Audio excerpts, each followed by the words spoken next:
FPL double game week 25, my first transfer plans. Finally, it is the first major double game week of the season. It's time to think about whether we're going to play chips, who we're going to be buying into our teams. But of course, we've got to think about the blank game week in game week 26 as well. And one of the most important players for the double game week in Trent Alexander-Arnold looks like he's picked up an injury as well. So in today's video, we're going to have a look at my team. I've got one free transfer and virtually no money in the bank. I do need to have a bit of future planning, but I also want to target this double game week as well.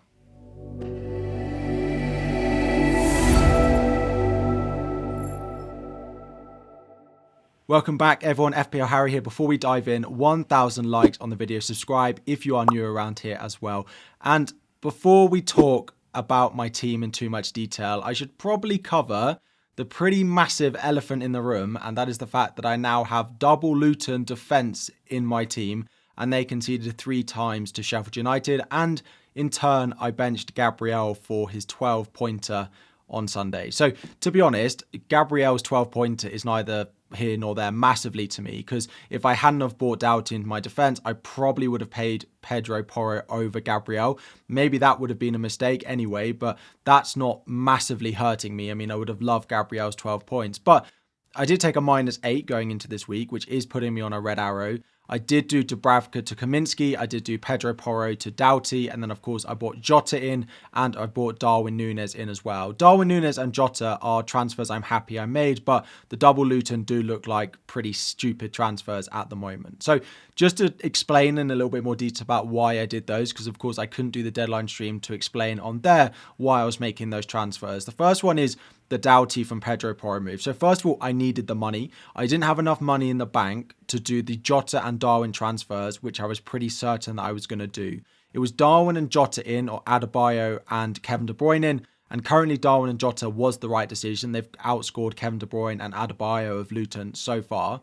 And I knew I needed to downgrade a defender in order to free up the money. Pedro Porro hadn't been performing. He blanks in game week 26. So that transfer did kind of make sense to me. It did free up the money I need, but it also freed up enough money to do Dubravka up to Kaminsky. Now, Kaminsky did awfully, he scored 1 point. Dubravka also, I'm glad I don't have Dubravka in my team, but I'm not massively happy that I've got Kaminsky in my team now. Dubravka, again, 1-pointer, is likely to blank in game week 29. He doesn't have any doubles. So Kaminsky at least doubles in 25. He doubles in game week 28, and he might have a fixture in game week 29. So although it didn't pay off this week for either of them, Doughty was majorly involved. He made 9 key passes in that game. So if he'd have got any attacking returns, he would have been right up there, probably top of the bonus points as well. So it didn't work out. It might not work out in 25 because their double's pretty hard. It might not work out in game week 28, but I'm not going to judge it until we get to game week 28. But I'm sure I've had a lot of comments on it. I've had it on Twitter, on YouTube asking why I did it. That is a little bit of an explanation. I'm sure a lot of you are still thinking it was a very strange thing to do, but the Kaminsky one in particular, I just wanted that extra double game week player. So yeah, have your laugh. Let me know in the comments what you think. But looking at game week 25, I'm pretty happy with how my team is lining up. I only have 1 free transfer, of course, because I used lots of transfers last week. Kaminsky in goal with the double, of course. Doughty in defence with the double. Trippier in my defence, again, with Bournemouth at home, one of my single game week players. Trent Alexander-Arnold currently in my defence. He is yellow, orange. He might even be red flagged by the time the deadline comes. It doesn't look massively positive that we're going to get any minutes out of him in the double. We'll talk about him in a little bit more detail. Into midfield, we've got Jota, Foden with the double. Pretty happy with both of them. Again, Jota was my transfer in so far this week. Then we have, of course, Bukayo Saka, who came in with a massive haul against West Ham today. 2 goals in that. Very happy that I did decide to keep hold of him, despite being a little bit put off with some of his performances in terms of FPL output over the past couple of weeks. And then the final midfielder I have is Anthony Gordon. Anthony Gordon was ruled out for Newcastle going into game week 24.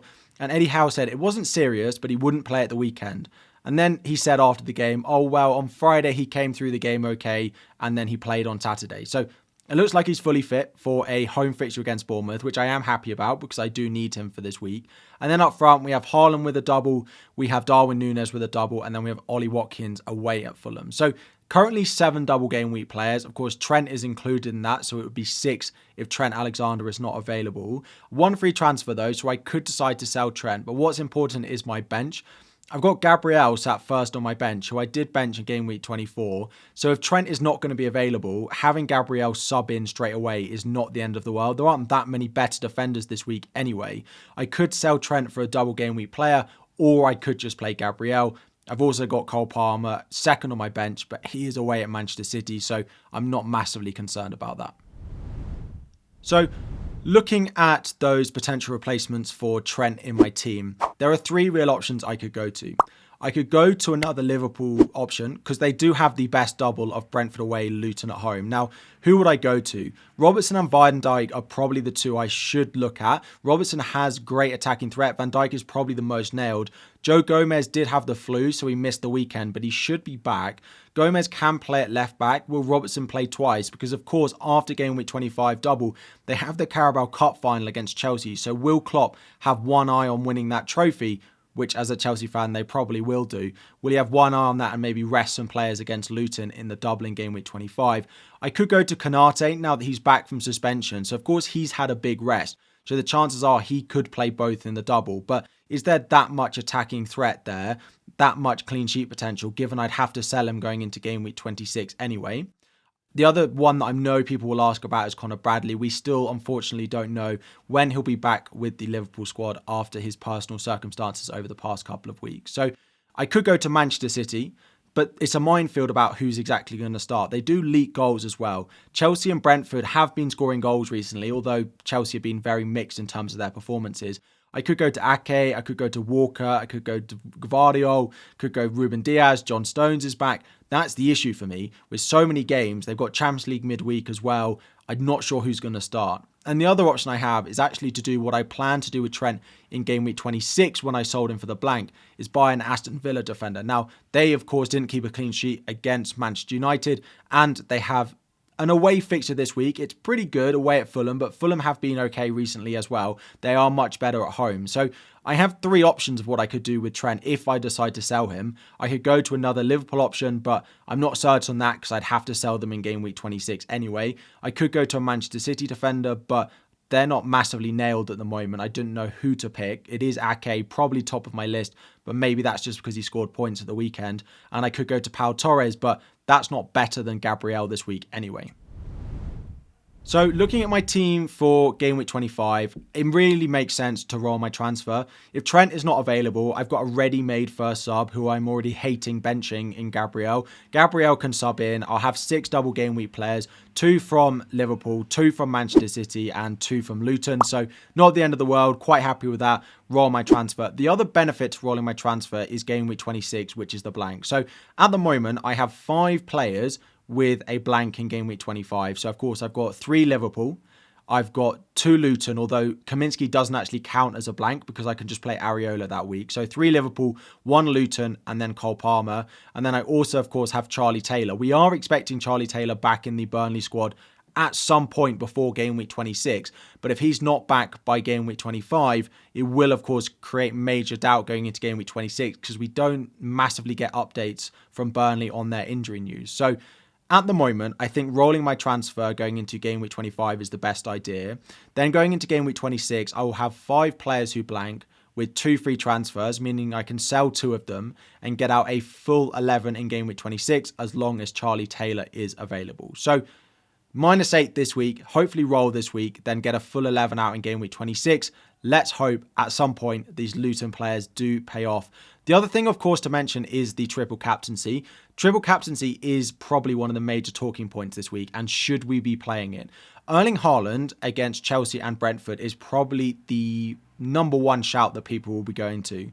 2 home fixtures. Haaland's just scored a brace against Everton. It feels like a no-brainer to go and do it. But are there better options that we should be considering? Number 1, we could go and put it on another player in game week 25. It'd probably be Jota, depending on updates on Mo Salah, but it doesn't sound like Salah's going to be really ready to play much in game week 25. Again, it is slightly better double, Brentford and then Luton at home. Or I could save it and play it in game week 28, probably on Dominic Solanke, who I don't own at the moment, but would likely own. That would be the best double, right? Sheffield United at home and Luton at home. So right now, if I'm going to play it this week, it will be on Erling Haaland. And I would say I'm about 80% sure that I will use my triple captaincy chip this week on Erling Haaland. The other 20% goes on Dominic Solanke in game week 28. The issue with waiting is, let's say he got injured. Let's say Bournemouth were really poor between now and then. Would I want to play it on him? Let's say, yeah, there's another double later in the season that I could potentially play it on, but I want to use my other chips like my bench boost and my free hit in doubles later on in the season. I only really see 25 and 28 as the best options for me. And when Erling Haaland is staring you in the face with a double of Chelsea at home, triple captaining someone against your own team is never fun.